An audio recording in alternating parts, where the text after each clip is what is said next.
वक्रतुंड महाकाय सूर्यकोटी समप्रभ निर्विघ्नं कुरु मे देव सर्वकार्येषु सर्वदा. गुरुर्ब्रह्मा गुरुर्विष्णू गुरुदेव महेश्वरा गुरु साक्षात परब्रह्म तस्मै श्री गुरुवे नमः. ब्रह्मानंदं परमसुखदं केवलं ज्ञानमूर्तिं द्वन्द्वातीतं गगनसदृशं तत्त्वमस्यादिलक्ष्यम् एकं नित्यं विमलमचलं सर्वभिः साक्षीभूतं भावातीतं त्रिगुणरहितं सद्गुरु त्वं नमामि. गुरु वाचुनी मोक्ष कोणा मिळाला म्हणून गुरु पाहिजे साधकाला. गुरुचे घराणे असावे समर्थ म्हणा नित्य जय जय रघुवीर समर्थ. आता आपण पाहत आहोत श्री साई सच्चरित अध्याय 4. श्री गणेशाय नमः. श्री सरस्वते नमः.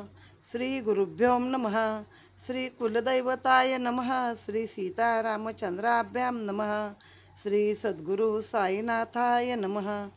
पूर्वील अध्यायी मंगलाचरण कथिले ग्रंथ प्रयोजन अधिकारी अनुबंध निरूपण सांग विवरण जाहले. आता या संतांचा अवतार की निमित्त ये धरित्रीवर ऐसे हे कर्म खडतर तैसे आवर्त भूलोकी. आता श्रोते महाराज मी तुमचा चरणरज बदतो अवधान कृपेचे काज मागता लाज मज नाही. आधीच गोड संत चरित्र तैशात ते हा साई कथामृत सेवनी साईचे अनन्य भक्त आनंदयुक्त होत. ब्राह्मण हेळसिती आश्रमवर्ण क्षुद्र होऊ पाहती ब्राह्मण धर्माचार्याचे मानखंडन करू दंडन पाहती. कोणी न मानी धर्मवचन घरोघरी सर्वची विद्वान एकावरती एकाची ताण मानिना कोण कोणाते. सेव्या सेव्य भक्षा भक्ष आचार विचारी पूर्ण दुर्लक्ष मध्यमांस अवघ्या समक्ष ब्राह्मण प्रत्यक्ष सेवती. घेऊनी धर्माचे पांघरून अत्याचार चालविती आतून पंथद्वेष जाती माजून जन जाजाऊन जाती जाई. ब्राह्मण कंटाळती संध्या स्नाना कर्मठ कंटाळती अनुष्ठाना योगी कंटाळती जपतप ध्याना संतावतरणा समयतो. जनधन मान पुत्र दारा हाची सुख सर्वस्वाथारा मानुन विनमुख परमार्थ विचारा संतावतारा तय्यती. आत्यंतिक श्रेय प्राप्ती धर्मग्लानी पाहिजे मुक्ती करावया धर्मजागृती संत येती आकारा. आयुर आरोग्य ऐश्वर्य मुक्ती जन शिस्नोद परायण बहकती. निज उद्धारणा सर्वस्वी हुकती अवतारा येती तै संत. वावया वर्णाश्रम धर्मरक्षण करावया अधर्माचे निर्धारण दीन गरीब दुबळ्यांचे संरक्षण क्षिती अवतरण संतांचे. संत स्वय ठाईचे मुक्त दिन उद्धरणी सदैव उद्युक्त अवतार तयांचा केवळ परार्थ निजस्वार्थ त्या नाही. निवृत्तीचा पाया भरती प्रवृत्तीच्या डोलणाऱ्या भवती परमार्थाचे मंदिर उभारती भक्त उद्धरती सहजगती. धर्म कार्य धर्म जागृती करुणी अवतार कार्य संपादती होता निज कार्य परिपूर्ती अवतार समाप्ती करतात. सकल जगदानंद करू प्रत्येगात्माची परमेश्वरू. तो परमेश्वरू तोची गुरु तोची शंकरू सुख करू तोची निरातिशय प्रेमास्पद नित्य निरंतर अभेद. नेणे जो देशकाल वस्तुभेद परिच्छेदातीत जो परापश्यंती मध्यमा वैखरी. वाणी वणता थकल्याचारी नेती नेती ही ती घेतली हारी. वेदी चातुरी चालेना लाजली षटशास्त्रे षटदर्शने थकली पुराणे आणि कीर्तने. अखेर काया वाचा मने ठरली न मनेची साधने. ऐसिया संत साईचे चरित्र लीलाजयाच्या अत्यंत विचित्र परस्वंजयाच्या कथा पवित्र पावन श्रोते होऊत का. तोची चालक सकलेंद्रिया बुद्धी देई ग्रंथ रचाया यथा क्रमचरित्र सुचाया अनायासे कारण तो सर्वांचा अंतर्यामी बाह्य बाह्यांतर सर्वगामी. मग हे काळजी करावी कामी व्यर्थ रिकामी किमर्थ. गुण एक एक तयाचे आठविता पडे वृत्तीसी तटस्थता. येईल वाचेसी कैकवर्णिता दृढ मौनता तत्कथन. ग्रहाणे सुमन हुंगावे, त्वचा शीतोष्ण स्पर्शावे, नयने सौंदर्य सुख घ्यावे, सुख व्हावे आपणा आपणा. जुमा शर्करेचा स्वाद, जाणे परी नेणे अनुवाद, तैसाची साई गुणानुवाद, करू विशद मी नेणे. अध्यायाच्या सुरुवातीला नेहमीप्रमाणे गणपती, सरस्वती, सद्गुरू, कुलदेवता आणि रामराया या सर्वांचं स्मरण केलेलं आहे. आणि श्रोत्यांना सांगितलं की मागच्या 2 अध्यायामध्ये मी ह्या ग्रंथ करण्याचं काय कारण आहे ते तुम्हाला सांगितलेलं आहे. आधीच संत चरित्र गोड असतं, त्यात ते साईंचं कथामृत आहे. मग काय विचारता? बरं, संत कधी आपला अवतार घेतात? जेव्हा ब्राह्मण लोक आपला वर्णाश्रम टाकतात, म्हणजे आपले जे आचार संस्कार आहेत ते ब्राह्मण सोडतात, तर क्षुद्र लोक तिथं उलट चांगले होतात. ते चांगले धर्माचं रक्षण करू पाहतात अशा वेळी. आणखीन कोणी धर्मवचनाचं मानत नाही. मांस, दारू, भक्ष कधी काही. आता तरी काय चाललंय, चतुर्थी नाही, एकादशी नाही, कुठल्याही तिथीला कधी काही भक्ष चालूच आहे. अशा वेळी मग त्या धर्माचं पांघरून आतून अत्याचार करतायत, पंथद्वेष करतायत. त्यामुळं लोक कंटाळलेले आहेत आणि अशा वेळेस मग संत अवतार घेतात. आता योगी कंटाळती जपतप ध्याना, कर्मठ कंटाळती अनुष्ठानाला, ब्राह्मण कंटाळती संध्या स्नान करायला. तर एकच सुख म्हणजे काय आहे? जन धन मान पुत्र दारा, बायको, मुलं, संसार, लोकांमध्ये मान सन्मान आणि पैसा. एवढंच सुख जेव्हा लोकांना माहीत होतं आणि धर्माला जेव्हा जेव्हा ग्लानी येते तेव्हा तेव्हा संत अवतार धरतात आणि काया वाचा मने आपलं धर्मकार्य करतात. त्याला कुठल्या भाषेची, पंथाची, धर्माची जरुरी नसते. तर त्या ठिकाणी ते अवतार कार्य आपलं पूर्ण करतात असं सांगितलेलं आहे. मग आता आपली 6 शास्त्र, 18 पुराणं, 64 कळा हे सगळी जेव्हा हातबल झाली आणि आपल्या 4 वाणी, परापश्यंती, मध्यमा आणि वैखरी, ह्या माणसाच्या 4 वाणी आहेत. त्यातील जी तोंडानं बोलतो आपण तो विचार म्हणजे वैखरी आहे. तर असे सगळे थकली पुराणं, कीर्तनं, कुणाच्या संतांच्या चरित्र गाता गाता. तर मला तर काय म्हणे त्यातली काय बुद्धीच नाही, अक्कलच नाही. परंतु मला माहीत आहे की साई माझ्या हातून हा ग्रंथ लिहून घेणार आहेत. आता प्रत्येक इंद्रियानं आपलं काम कसं करतो बघा. तर नाकाने काय करायचं, आपोआप फुलाचा वास हुंगायचा. त्वचेला उष्ण आणि थंडचा स्पर्श कळतो. डोळ्याने सौंदर्य सुख होतं. तसं जीवा काय करते, तिला साखरेचा स्वाद कळतो. पण ह्या गोष्टीचा अनुवाद करता येतो का? हे जे काही अनुभव आहेत ते शब्दात सांगता येतात का? नाही आहे. तसंच साईचे गुण आहेत ते मी विशद करायला मला काही ते जमत नाही. पण सद्गुरूच माझ्या हातून हे कार्य करून घेतील. सद्गुरूचेची जवळ येई मना, तव तोची स्वयं देई प्रेरणा. अनिर्वचना वचनाची निर्वचना, स्वजना करवी तो. हा न केवळ शिष्टाचार, बोल हे न केवळ साचार. मनोभावाचे हे उद्गार, अन अवधानादर प्रार्थितो. जैसे गाणगापूर नरसिंहवाडी, जैसे औदुंबरवा भिलोवडी, तैसेच पवित्र गोदेचे थडी, क्षेत्र शिर्डी प्रसिद्ध. गोदावरीचे पवित्र तीर, गोदावरीचे पवित्र नीर, गोदावरीचा शीतसमीर, ही भवती तिमिर नाशक. गोदावरीचे महात्म्य रुचिर, प्रख्यात जे अखिल धरतीवर. एकाहून एक धुरंधर संत प्रवर येथे झाले. अनेक तीर्थे या गोमती तिरी, अग विनाशक जेथील वारी. भवरोग स्नाने पाने निवारी, पुराणा तरी वर्णिले. तो हे गोदा अहमदनगरी, कोपरगाव तालुक्या भीतरी. कोपरगावाची या शेजारी, मार्ग देई शिर्डीचा. गोदा वळंगुनी पैलतिरी, सुमारे 3 कोसावरी. तांगा प्रवेशता निमगावा भीतरी, समोर शिर्डी दिसतसे. निवृत्ती ज्ञानदेव मुक्ताबाई, नामाजणी गोरा गोणाई. तुका नरहरी नरसिंहभाई, सजन कसाई सावता. पूर्वी संत होऊन गेले, सांप्रतची ते बरेची झाले. वसुदैव कुटुंबी भले, आधार रंजल्या गांजल्यांचे. रामदास संत प्रवर, सोडून या गोदा तीर. प्रगट झाले कृष्ण तटाकार, जगदुद्धारा कारणे. तैसेच हे योगेश्वर साई, महान शिर्डीची पुण्याई.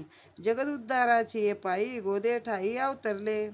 परिस लोहा दे कनकस्थिती, तया परिसा संत उपमिती. संतांची परी अलौकिक स्थिती, निजरूप देती भक्ता ते. सांडोनिया भेदभाव, स्थिर चर अवघे ब्रह्म स्वभाव. आपणासी हे विश्वविभव, अखंड वैभव ब्रह्माचे. ऐसे अखिल विश्व जेव्हा, मीच मी हे बोधेल तेव्हा, मग त्या सुखाचा काय सुहावा, परमसद्भावा पावेल. ऐसे मी पण जेथे पावावे, वैर ते करावे कोणासवे. किमर्तवा कवनासे भ्यावे, अन्यची ठावे जव नाही. दामाजी जैसे मंगळवेडी, समर्थ रामदास सज्जनगडी. नरसिंह सरस्वती जैसे वाडी, तैसे शिर्डी साईनाथ. परमदुर्गट आणि दुस्तर, जिंकिला जयाने हा संसार. शांती जयाचा अलंकार, मूर्त भांडार ज्ञानाचे. वैष्णवांचे हे माहेरघर, उदारांचा हा उदार. परमार्थ करणाचा अवतार, साराचे सार हा साई. प्रीती नाही नाशिवंती, आत्मस्वरूपी रंगली वृत्ती. लक्ष एक परमप्राप्ती, काय ते स्थिती वर्णावी. ऐहिकाचा न उत्कर्ष अपकर्ष, आमुत्रिकाचा न हर्षामर्ष. अंतरंग निर्मळ तैसा आदर्श, वाचा वर्षत अमृत सदा. राजा रंक दरिद्री दिन, तयाचे दृष्टी समसमान. स्वयं ठावान मानापमान, भूती भगवान भरलेला. जसं काही गाणगापूर आहे, नरसिंहवाडी आहे, औदुंबर भिलवडी आहे, तसंच गोदेच्या नदीवरती शिर्डी हे प्रसिद्ध क्षेत्र आहे. गोदावरीच्या पवित्र तीरी अनेक संत महंत जन्माला आलेले आहेत मुळात. आणि गोदावरी पवित्र, तिचा काठ पवित्र, तिच्या काठी वाहणारा वारा पवित्र, असं त्यांनी सांगितलेलं आहे. तर याने माणसाचा भवरोग म्हणजे भवातून मुक्तता तुम्हाला मिळते. अहमदनगर जिल्ह्यामध्ये गोदा नदीच्या काठी कोपरगाव तालुक्यामध्ये हे शिर्डी गाव आहे. तुम्ही टांगा करून आलात तर म्हणजे तेव्हाचा काळ आहे हा तो. टांगा करून आलात तर निमगावापर्यंत आलात की समोरच शिर्डी तुम्हाला दिसेल. मग आता हे आपे गावामध्ये म्हणजे नगर जिल्हा तिकडेच आले ना. निवृत्ती, ज्ञानदेव, मुक्ताबाई, नामा, जणी, गोरा, तुका, नरहरी, नरसीबाई, सजन नावाचा कसाई एक तो पण आहे संत होळीमध्ये. सावतामाळी आहे. म्हणजे असे अनेक जातीप्रातीचे संत होऊन गेले की ज्यांनी वसुदैव कुटुंबकम म्हणजे सर्व धरित्री हे एकच कुटुंब आहे अशी कल्पना केली. रंजल्या गांजल्यांचा आधार झाले.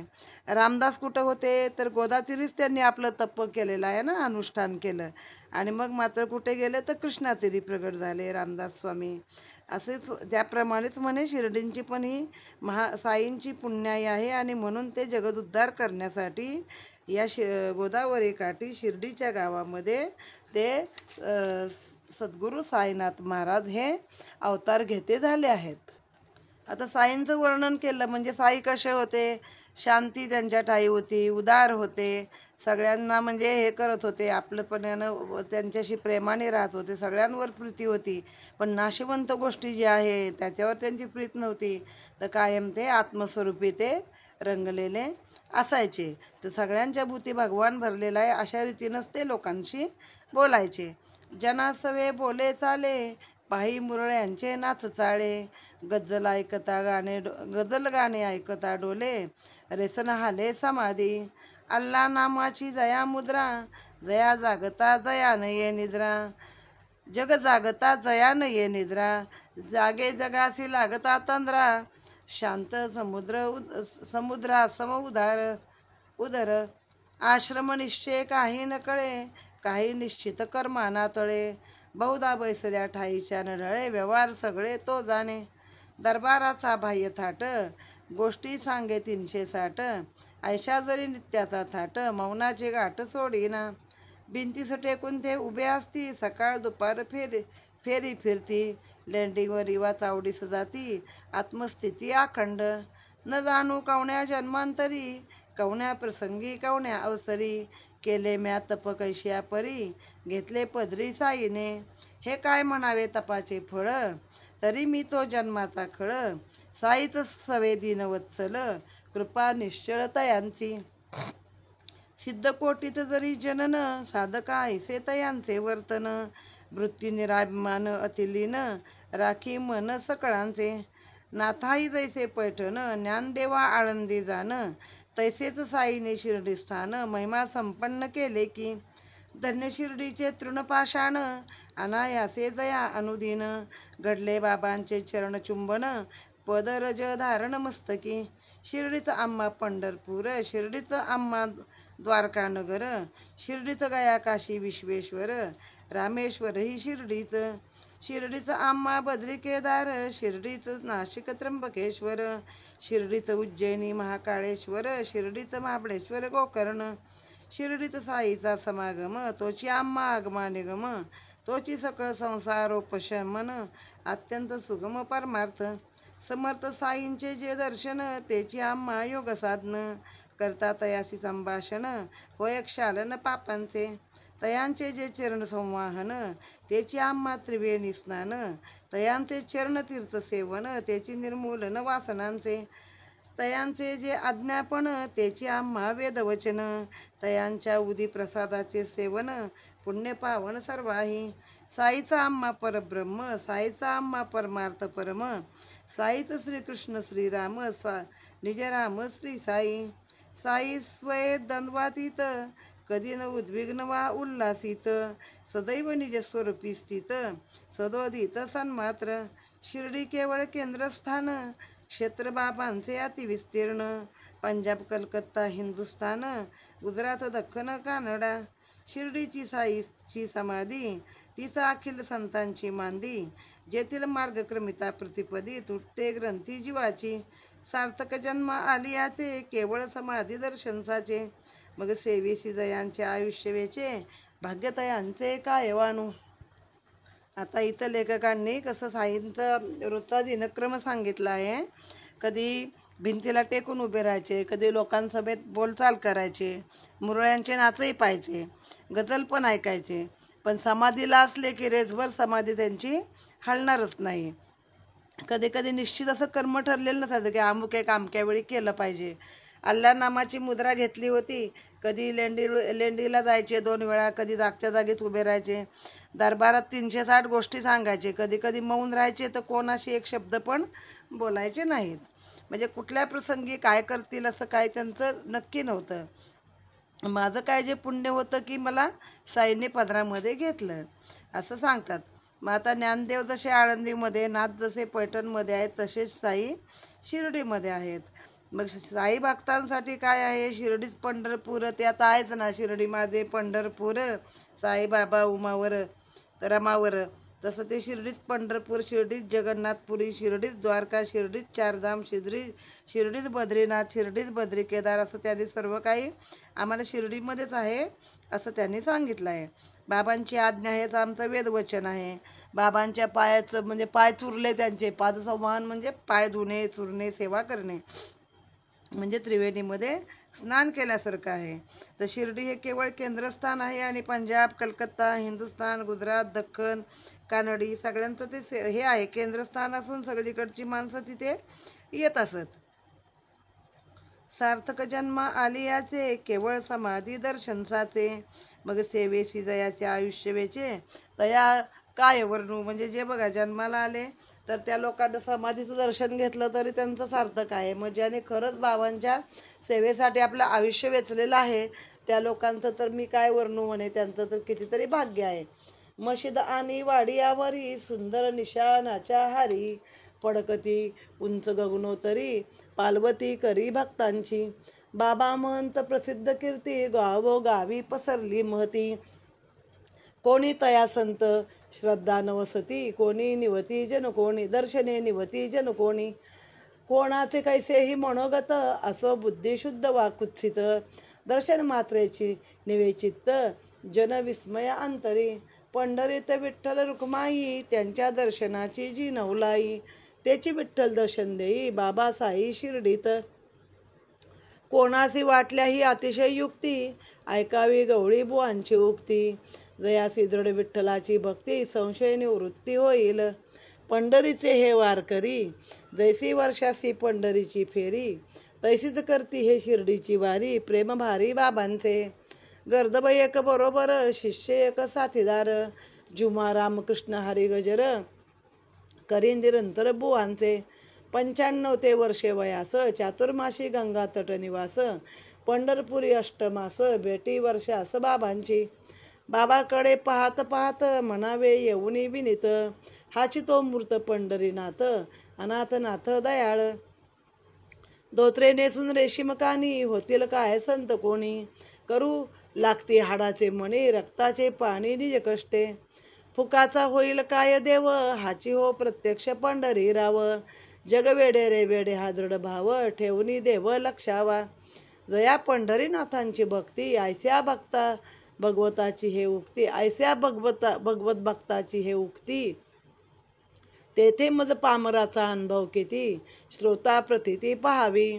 नामस्मरणी मोठी प्रीती, अल्ला मालिक अखंड वदती. नाम सप्ताह करून घेती, दिवस राती सन्मुख. आज्ञा एकदा दासगणूला, नाम सप्ताह मांडायाला. होता गुण दासवती तयाला, विठ्ठल प्रगटला पाहिजे. बाबा तव छातीस हात लावती, दासगणुसी निक्षुणवंती. हो हो प्रगटेल विठ्ठल मूर्ती, भक्तभावार्थी पाहिजे. डाकोरनाथाची डंकपुरी, अथवा विठ्ठलाची पंढरी. ती हीच रणछोड द्वारका नगरी, जाणेन दुरी पहावया. विठ्ठल काय एकांतीचा उठून, येणार आहे का दुसरा कुठून. भक्तप्रेमे उत्कटून, इथे प्रकटून राहिलं. पुंडलिके वडिलांची सेवा, करुणी बुलविले देवादिदेवा. पुंडलिकाच्या भक्तिभावा, विटे विसावा घेतला.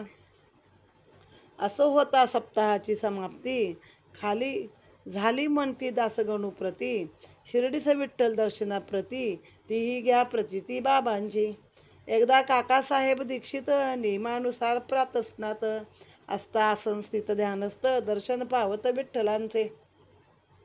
पुढे जाता बाबांचे दर्शन, नवल बाबा पुसती तयांना. विठ्ठल पाटील आला होता ना, भेट झाली ना तयांची. मोठा पळपुट्या बरे तो विठ्ठल, मेक मारून करीत्या आढळ. दृष्टी चुकवून काढील पळ, होता पळ एक दुर्लक्ष. हा तो प्रातःकाळी प्रकार, पुढे जेव्हा भरली दुपार. पहा आणिक प्रत्यंतर, विठ्ठल दर्शन सोहळा. पंढरपूरच्या विठोबाच्या, छब्या 5-25 साच्या. घेऊन कोणी बाहेर गावीचा, विकावया इच्छे येते ते. सकाळी ध्यानी आली जी मूर्ती, तियेचीच संपूर्ण होती प्रतिकृती. पाहुणी दीक्षित विस्मित चित्ती, बोला आठवती बाबांचे. दीक्षित व अतिप्रीती, विकणाराशी मोल देती. छबी एक विकत घेती, भावे लावती पूजेसी. विठ्ठल पूजनी साईचा आदर, आणि कथानक सुंदर. परसा बहुश्रवण मनोहर, आनंद निर्भर मानसे. एकदा दासगणूला बाबांनी सांगितलं की आज आपण इथे आता नामसप्ताह ठेवूया, नामसंकीर्तन नामसप्ताह करूया. दासगणू म्हणाले हो, पण विठ्ठलाचं दर्शन झालं पाहिजे. बाबा म्हटले अरे भक्त तसा पाहिजे ना, दर्शन व्हायला काय तो काय कुठून दुसरीकडनं येणार आहे का, तो इथेच आहे आपल्या हृदयात, तो दिसणार तुम्हाला. मग असं झालं, नामसंकीर्तनाचा सप्ताह झाला. मग दासगणूंनी सांगितलं की सप्ताह संपला, बरं समाप्ती झाली. आता बाबांनी प्रचिती कशी दिली बघा. एक काकासाहेब दीक्षित नावाचे होते, जे नियमानुसार सकाळी आसनस्थ बसत आणि ध्यान लावित आपलं. तर ध्यानामध्ये त्यांना विठ्ठलाचं दर्शन झालं आणि पुढे बाबांच्या दर्शनाला गेले. तर बाबांनी विचारलं काय रे बाबा, विठ्ठल पाटील आला होता ना, बघा म्हणे 1 नंबरचा पळपुटे आहे. जरा कुठं लक्ष इकडं गेलं की तो जाईल पळून म्हणे, पुन्हा काय भेटणार नाही. त्याला मेक मारून ठेव बरं, आढळ कर. पुंडलिकाने कसं एक विट टाकले तर विटेवर उभं राहिलं वडिलांच्या सेवेसाठी. हा सकाळचा प्रकार झाला. मग दुपारी परत दरबार भरला, तेव्हा एक जण कोणतरी 5-25 विठ्ठलाची चित्र घेऊन विकायला आला होता, बाहेरगावचा माणूस. तर सकाळी जी ध्यानात बघितली तीच मूर्ती काकासाहेबांना दिसली. त्याने मोठ्या मनोभावे एक प्रतिमा खरेदी केली, पूजेला ठेवली. आणि विठ्ठलाचं पूजन करताना साईंचा पण आदर त्याला मनातून आला की बाबा बाबांनीच आपल्याला ही प्रचिती दिली आहे. पुढे भगवंतराव क्षीरसागर, वडील विठ्ठल भक्त प्रवर. पंढरपुरासी वारंवार फेरी वरचेवर करीत. घरात होती विठ्ठल मूर्ती, वडील पंचत्व पावल्यावरती. झाली पूजा नैवेद्य समाप्ती, श्राद्ध तिथी ही राहिली. नाही वारीची कथा वार्ता, भगवंतराव शिर्डीसी येता. बाबा आठवून तयाचा पिता, म्हणती तो होता दोस्त माझा. हा तो माझा स्नेहाचा सुत, म्हणून मी यासी आणला खेचित. कधी नाही हा नैवेद्य करीत, उपाशी ठेवीत मजलाही. विठ्ठलासही ठेवी उपवासी, म्हणून शिर्डीसी आणले यासी. आता देन आठवणीसी, लावीन पूजेसी याजला. एकदा पर्व विशेष जाणून, करावे प्रयाग तीर्थी स्नान. दासगणूचे झाले मन, आले आज्ञापन घ्यावया. बाबा देती प्रत्युत्तर, नलगे तदर्थ जाणे दूर.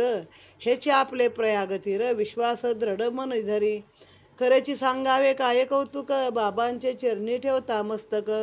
उभयांगुष्टी निथळले उदक, गंगा यमुना डोक पाझरले.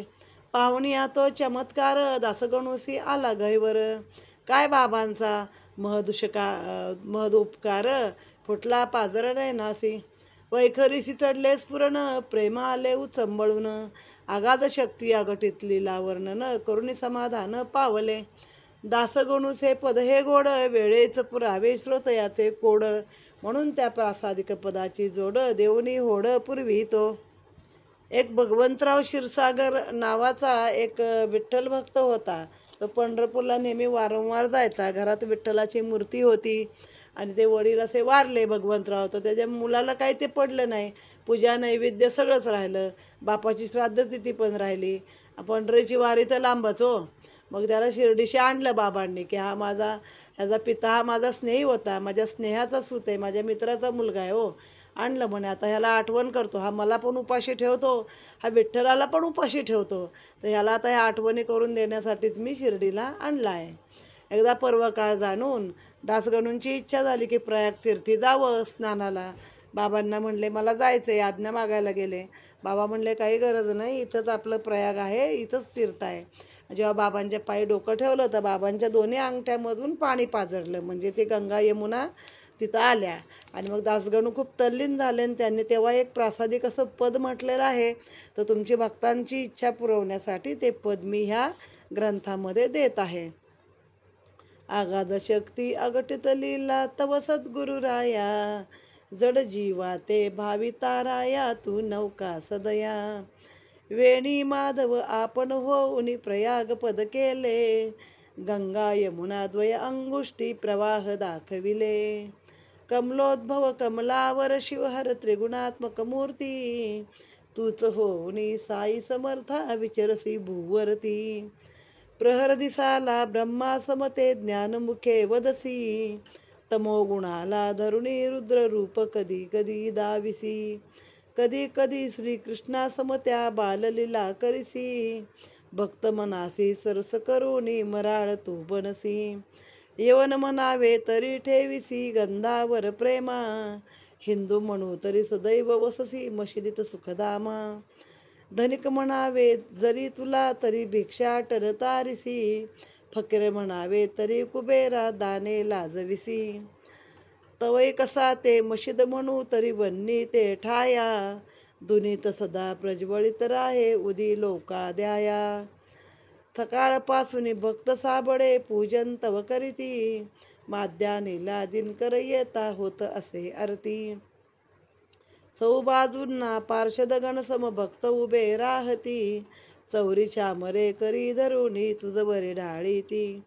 शिंग कड्याळे सूरसन या दणदणते घंटा, सोपदार ललकारती द्वारी घालून या पट्टा. अरिती समयी दिव्यासनी तू कमलावर दिससी, प्रदोष काळी बसून धुनी पुढे मदन दहन होसी. अशी लीला त्या त्रयदेवाच्या प्रत्यय तव ठाई, प्रचिती सती येती आमच्या हे बाबा साई. ऐसे असता उगीच मनमन भटकत हे फिरते, तरी विनंती आता तुझला स्थिर करी याते.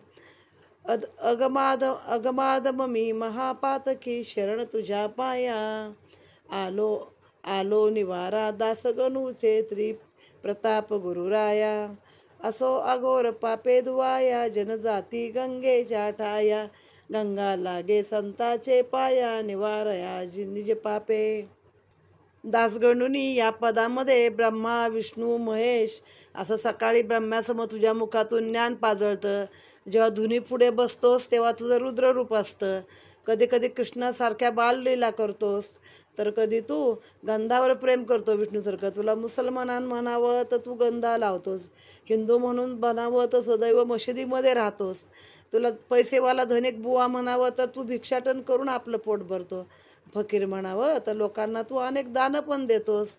आणि जसं काय मग तुझी दिवस रात्र लोक दुपारी आरती करतात, चवऱ्या ढाळतात, शिंग कड्याळं घंटा सगळं दणदणतं, चोपदार ललकारी देतात तुझी. प्रदोषकाळी तू पुढे बसून जसा काही शंकर वाटतोस, तर माझंही भटकणारं मन साई तुझ्या पायी आता स्थिर होऊ दे. मी महापातकी असा आहे, पण तुला शरण आलो आहे, असं दासगणूंनी त्या पदामध्ये सांगितलेलं आहे. असो अघोर पापे धुवाया, जनजाता गंगेच्या ठाया, गंगाला दे संताचे पाया, निवरा वया निज पापे. सोडोनिया चरण पवित्र न लागे, गंगा गोदा यात्रा, भावे परसाया संत स्तोत्रा, गोड चरित्रा साईच्या. जैसा गोणाईस भीमरथित, तमाला भागीरथीत, नामा कबीर शिंपल्यात, सुदैवे प्राप्त झाले. म्हणजे जेव्हा संत लोक जातात नदीच्या स्नानाला, तेव्हा नदी त्यांच्या पायाशी येते. कारण का लोकांची पापं धुवून धुवून ती पण बिचारी पापमळीन झालेली असते, तर संतांचे पाय धुतल्यानंतर अशी ती नदी पवित्र होते. तैसेची हे साईनाथ, तरुण 16 वर्षाचे वयात, निंबातळी शिर्डी गावात प्रथम भक्तार्थ प्रगटले. प्रगटाची ब्रह्मज्ञानी, नाही विषय वासना स्वप्नी, माया त्यागेली लाथे हाणुनी, मुक्ती चरणी विनटली. जन्म बाबांचा कोण्या देशी, अथवा कोण्या पवित्र वंशी, कोण्या माता पित्रांच्या कुशी, हे कोणासही ठावेना. ठावीन कोणा पूर्वावस्था, कोण तातवा कोण माता, थकले समस्त पुसता पुसता, कोणान पत्ता लागला. सोडून माता पितर आप्त, गणगोत्र आणि जातपात, त्यागुनी सकळ संसार जात, प्रगटला जन हितार्थ शिर्डीत. शिर्डीसी एक वृद्ध बाई, नाना चोपदाराची आई, कथिती झाली परमनवलाई, बाबा साई चरित्राची. म्हणे प्रारंभी हे पोर, गोरे गोमटे अति सुंदर, निंबातळी आसनी स्थिर, प्रथम दृगोचर झाले. पाहुणी सुंदर बाळरूप, लोका म्हणे विस्मयामुप, कोवळ्या वयात खडतर तप, शीत आतप समसाम्य, वय कोवळे नवल स्थिती, ग्रामस्थ सकळ विस्मय पावती. गावोगावीचे लोक येती, दर्शनानिमित्ती मुलाच्या, दिवसा नव्हे कोणाची संगती, रात्री नाही कोणाची भीती, आली कोठून ही बालमूर्ती, आश्चर्य करती सकळीक. रूपरेखा अतिगोजिरी, पाहता प्रेम दाटे अंतरी, नाही कुणाचे घरी ना दारी, लिंबा शेजारी अरनिश, जो तो करी आश्चर्य थोर, ऐसे कैसे तरी हे पोर, वय कोवळे रूप मनोहर, राही उघड्यावर रात्रंदिन, बाह्यातकारी दिसे पोर, परी हे कृतीने थोरा हुणे थोर, वैराग्याचा पूर्ण अवतार, आश्चर्य फार सकळिका. एके दिवशी नवल झाले, खंडोबाचे वारे आले, दोघे चौघे घुमू लागले, पुसू लागले जनप्रश्न, कोणा सभाग्याचे हे पोर, कोठून कैसे आले इथवर, देवा खंडोबा तू तरी शोध कर, प्रश्न विचारित ते एक. देव म्हणे जा कुदळी आणा, दावितो ती जागा खाना, लागेल त्या पोराचा ठिकाणा, कुदळी हाणा हे जागे. मग तेथेची त्या गावा कुसाजवळी, त्याच निंब वृक्षाचे तळी, मारता कुदळीवरी कुदळी, विटा ते स्थळी आढळल्या. पुरा होताच विटांचा थर, जात्याची तळी सारता दूर, दृष्टीस पडले भुयार, समयाचार जळती पै. सुनेगची ते तळघर, गोमुखी पाट माळ सुंदर, देवा म्हणे 12 वर्ष हा पोर, तपाचरला ये स्थळी. मग जन सर्व आश्चर्य करती, खोद खोदून पोरास पुसती, पोरा तो 12 मुलखाचा गमती, कथा भलतीच सांगितली. म्हणे हे माझ्या गुरुचे स्थान, अतिपवित्र हे माझे वतन, आहे तैसेची करा हे जतन, माना मदवचन एवढे. बाबा ऐसे बोलते, कथिते झाले श्रवण करते, बाबा वदले ते वदले भलते, ऐसे ही वळते जिव्हा का. आश्चर्य वाटे माझेची मज, बाबाविषयी का हा समज, परी तो आता पडला उमज, असेल सहज विनोद हा. बाबा मूळचेची विनोद प्रिय, असेलही भुयारतयांचे आलय, परी गुरुचे म्हणता काय जाय, महत्व काय वेचकी. असो बाबांच्या आज्ञेवरून, पूर्वीप्रमाणे विटा लावून, भुयार टाकले बंद करून, निज गुरुस्थान म्हणून ते. जैसा अश्वस्थ वा औदुंबर, तैसाची बाबासी तो निंब तरुवर, प्रीती फार त्या निंबावर, अति आदर तयांचा. म्हाळसापती आदी करून, जुने शिर्डीचे ग्रामस्थ जन, बाबांच्या गुरुचे समाधी स्नान, म्हणून वंदन त्या करती. तया समाधी सन्निधानी 12 वर्षे मौन धरुनी तपश्चर्या केली बाबांनी, प्रसिद्ध जनी ही वार्ता. समाधी आणि निंब समेत चौफेर जागा घेऊन विकत, साठे साहेब बाबांचे भक्त चौसोपी इमारत उठविली. मग आता बाबा शिर्डीत कसे प्रगटले त्याचं वर्णन आहे की तरुण 16 वर्षाच्या वयात लिंबाखाली प्रगट झाला, लिंबाखाली प्रगट झाला. तसे ते लिंबाखाली शिर्डी गावात ध्यानस्थ बसलेले सगळ्यांना दिसले. अतिशय सुंदर रूप होतं ते, अगदी गोजिरी मूर्ती. म्हणजे लोकांना सगळ्या असं प्रेम वाटायचं बघितल्यावरती की कोण हा मुलगा आहे बाबा, आणि एकटाच असा तपाला बसलाय. त्याला थंड वारा ऊन सगळं सारखंच आहे, उघड्यावरती बसलेला आहे. आता या माता पिता कोण आहे, त्याचं गणगोत कोण आहे, याची जातपात कोण आहे, कुणालाच काही याच्याबद्दल ती माहिती नाही. तर शिर्डीमधली एक म्हातारी बाई जी नाना चोपदाराची आई आहे, तिनं ही माहिती लेखकाला दिलेली आहे की आरंभी हे पोर मोठं गोरं गोमटं सुंदर होतं. लोकांच्या मनामध्ये मोठा विस्मय होता, कोवळं वय आहे, हा कुठून आला. 10 वेळा विचारलं पण बाबांनी काही उत्तर दिलेलं नाही. मग एकदा काय झालं, तिथं खंडोबाचं मंदिर आहे बघा शिर्डीमध्ये, तिथं खंडोबाचा वारा आला असता दोघं चौघं घुमू लागले. मग त्यांना विचारलं, बाबा खंडोबा देवा तू तरी सांग की हे कोण आहेत म्हणून. मग खंडोबाने सांगितलं, कुदळ आणा, मी दाखवतो ती जागा, तिथं कुदळ मारा, बाबा कोण आहेत तुम्हाला दिसतील. मग त्या लिंबाखालीच कुदळ मारली तर तिथं विटा आदळल्या. त्या विटा बाजूला केल्या तर तिथं ती बाजूलाच तळी सारली की आतमध्ये भुयार दिसलं. आणि मग सांगितलं की 12 वर्ष हे याचं घर आहे, 12 वर्ष हा पोर इथं तपाला बसलेला होता, असं खंडेरायाने सांगितलं. पण बाबांनी काय ते कबूल केलं नाही. खोदून पण बाबांनी शेवटी काय सांगितलं, हे माझ्या गुरुचं स्थान आहे म्हणे. मग त्यामुळे आता ते लोकांनीच हे केलं, बाबा जाऊ दे असेल ते गुरुस्थान, आणि लोक तिथं नमस्कार करू लागले. तर बाबांकडे मूळ विनोद बुद्धी होती. म्हणजे आता लेखकाला वाटतं की बाबांचा विनोद केला, हे मूळ बाबांचंच घर असणार. मग बाबांनी सांगितलं त्यानुसार ते पुन्हा बंद करून टाकलं. आणि ते तिथं जसं काय अश्वस्थ औदुंबर वृक्ष असतात त्याची महती असते, तशी बाबांना त्या लिंबाची महती असायची. आणि लोक तिथं जाता येता वर्णन करू लागले. मग लोकांमध्ये काय भूमिका उठली की 12 वर्ष मौन धरून बाबांनी इथं तपश्चर्या केलेली आहे. समाधी आणि निंब समेत मग ती जागा विकत घेऊन साठे नावाचे जे ग्रस्त आहेत त्यांनी ते लिंब ती जागा सगळं विकत घेतल्याने चौसोपी इमारत उठविली. हीच इमारत हाच वाडा, यात्रेकरूंचा मुळा काढा, आलिया गेली याचा राडा, एकाची गाडा ते स्थानी, बांधिला साठ्याने निंबास पार, माड्या काढले दक्षिण उत्तर, उत्तरेचा जिना तयार, करता हे भुयार दाखविले. जिन्याखाली दक्षिणाभिमुख कोणाडा आहे सुरेख, तेथेची पारावर तया सन्मुख, भक्त उदयनमुख बैसती, गुरुवार आणि शुक्रवारी, सूर्यास्ता सारवून यावरी, उद जाळील जो क्षणभरी, देईल श्रीहरी सुखतया. ही अतिशय युक्ती किंवा खरे, साशंक होतील श्रोत्यांची अंतरे, परीही साईमुखीची अक्षरे, श्रवणद्वारे परिसली. नाही माझी या पदरचे विधान, शंकान धरा अनुप्रमाण, प्रत्यक्ष ज्यांनी केले श्रवण, ते आज विद्यमान असते की. पुढे झाला दीक्षितांचा वाडा, सोय झाली प्रशस्त बिराडा, अल्पकालीन तेची पुढा, दगडी वाडाही उठला. दीक्षित आधीच पुण्यकीर्ती, भावार्थाची ओती व मूर्ती, आंग्लभूमीचे यात्रेस जाती, तेथ सेविती रोविती निजबीज. येथे श्रोते येथील शंका, सोडून मथुरा काशी द्वारका, धर्मबाह्य जी आंग्ल भूमिका, परमार्थदायका कैसी पा. श्रोत्यांची ही शंका साहजिक, निरस्ताही वाटेल कौतुक, विषयांतर घडेल अल्पक, क्षमा करतील सकळीक. काशी प्रयाग बद्री केदार, मथुरा वृंदावन द्वारकापुर, इत्यादी यात्रा पुण्यनिकर, पदरी पूर्वीच तयांच्या, वडिलांची पुण्याई, धन्य भाग्यांची अपूर्वाई, सर्व पूर्वाजिताची भरपाई, झाले साई दर्शन. या दर्शना अधिकारण, प्राक्तनीचे पांगुळपण, आंग्लभूमीत असता जाण, पाय निसरून ते झाले. दिसाया जरी कुयोग, तरी परिपाके गुरुपुष्ययोग, तेने फळला सदुद्योग, अलभ्य संयोग साईचा. मग ते आले गेले भाविक होते, ते साठ्यांच्या तिथल्या वाड्यामध्ये राहू लागले. त्यांनी तो पार बांधला त्या समाधी लिंबाच्या कडेनं, आणि माड्या बांधल्या, आणि दक्षिण उत्तर अशी घर बांधलं. उत्तरेला जिना तयार केला आणि ते भुयार दाखविलं.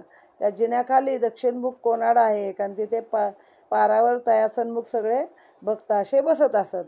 गुरुवार आणि शुक्रवारी सूर्यास्ताला सारवून यावरी तिथं उदी जाळ क्षणभरी तर हरिदया सुख देईल. आणि हे माझ्या मनाचं वाक्य नाही आहे, तर हे बाबांनी म्हटलेलं वाक्य आहे. पुढं दीक्षितांचा वाडा झाला आणि बिराडाला सोय झाली. पुढे मग दीक्षित वाडा पण उठला. दीक्षित आधीच पुण्य कीर्ती होते. मग ते आंग्लभूमीला यात्रेला गेले होते, म्हणजे इंग्लंडला गेले होते, इंग्रजाच्या भूमीला. तिथं पण त्यांनी आपला महिमा ठेवून आले, असं थोडक्यात सांगायचं आहे.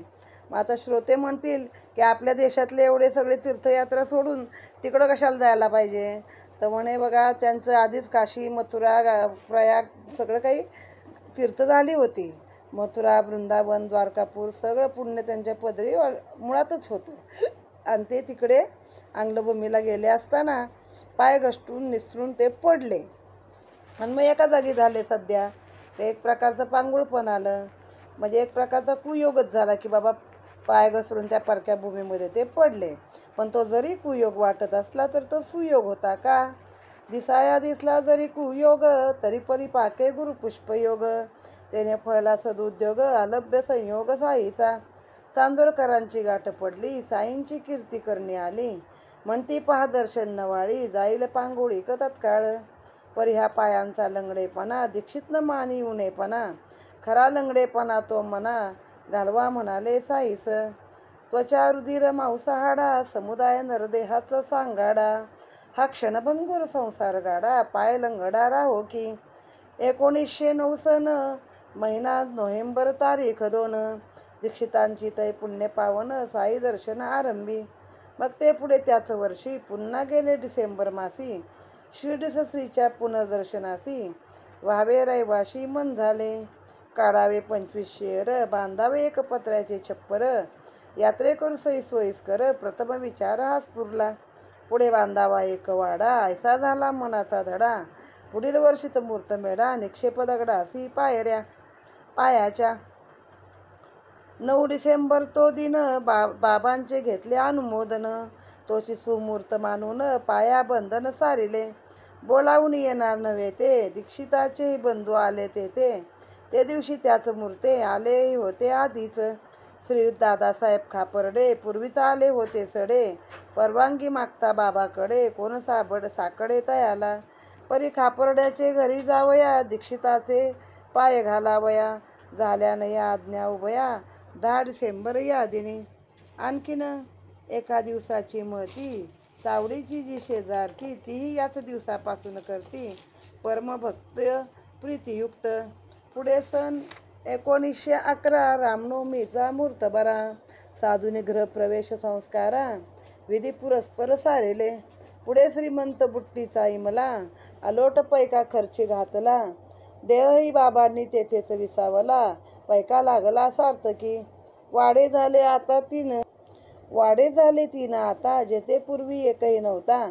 आरंभी साठ्याचे वाड्याची उपयुक्तता, फारची समजता झाली. आणि एक या वाड्याची महती, आरंभी याच स्थानावरती. फुलझाडांची बाग होती, निर्मिली जास्ती बाबांनी. बागेची या अल्पकथा, पुढील अध्यायी होईल वर्णिता. हेमाड साई चरणी माता, ठेवी श्रोता समवेत. वामन तात्या घडे पूर्वीत, साई समर्थ पाणी शिंपित. उखर जागी बाग उठवीत, पुढे ते गुप्त झाले. पुढे औरंगाबादेशी, चांद पाटील भेटले त्यासी. लग्नाची या वराडासी, आले शिर्डीसी मागुते. पुढे देवीदासाची भेट, पडली जानकीदासाची गाठ. गंगागिराची दृष्टादृष्ट, मिळाले त्रिकूट शिर्डीत. मोहिद्दीना सवे कुस्ती, तेथून मग मशिदी वस्ती. जडली डेंगळ्या लागी प्रीती, भक्त भोवती मिळाले.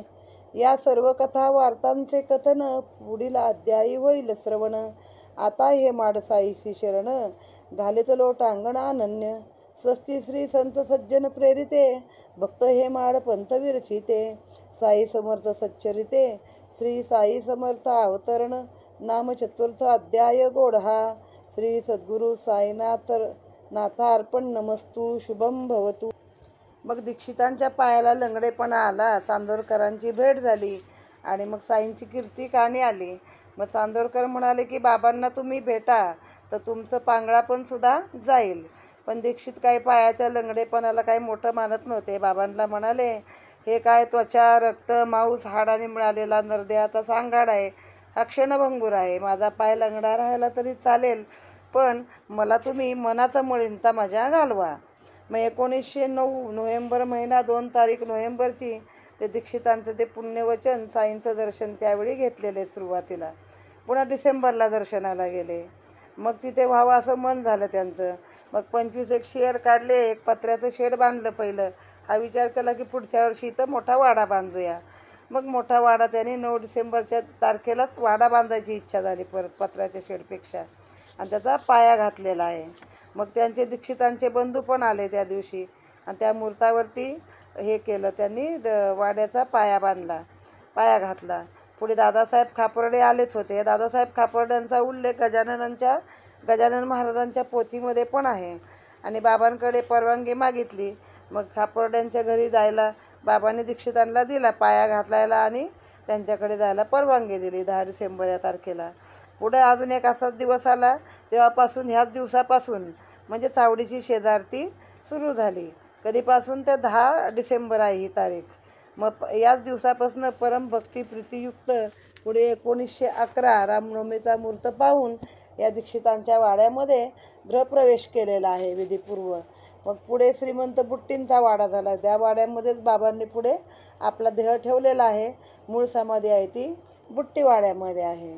मग आता बागेची एक कथा आहे की या दीक्षितांच्या वाड्यामध्ये बाबांनी एक बाग तयार केली, आणि ती तात्या घडे पुरवत पाण्याचे, साई स्वतः पाणी शिंपत असत, आणि अशी ती उखर जाग म्हणजे वाळवंटी अशी कोरड्या जागेमध्ये एक बाग उठवली. आणि पुढं ते अदुगुप्त झाले बाबा तिथं, आणि औरंगाबादमध्ये चांद पाटलाला भेटले, आणि त्याच्या वराडामध्ये पुन्हा शिर्डीला कसे आले याचं सगळं वर्णन आता आपण पुढील अध्यायामध्ये पाहूया. आणि ते हा साई सच्चरित्राचा 4था अध्याय समाप्त.